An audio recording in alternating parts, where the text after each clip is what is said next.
চট্টগ্রামের আনোয়ারা উপজেলার চাতুরী চৌমুহনী বাজারে ভ্রাম্যমাণ আদালতের অভিযান পরিচালনা করা হয়েছে।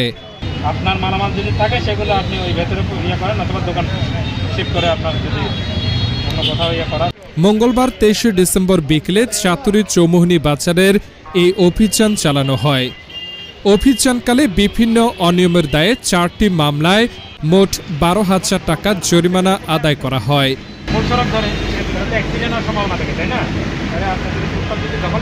ভ্রাম্যমাণ আদালতের অভিযানে নেতৃত্ব দেন আনোয়ারা উপজেলা সহকারী কমিশনার ভূমি দীপক কুমার ত্রিপুরা। এ সময় অভিযানে আনোয়ারা থানা পুলিশের সদস্যরা উপস্থিত ছিলেন। প্রশাসনের পক্ষ থেকে জানানো হয়, বাজারে শৃঙ্খলা বজায় রাখা এবং আইন অমান্যকারীদের বিরুদ্ধে এমন অভিযান নিয়মিতভাবে অব্যাহত থাকবে।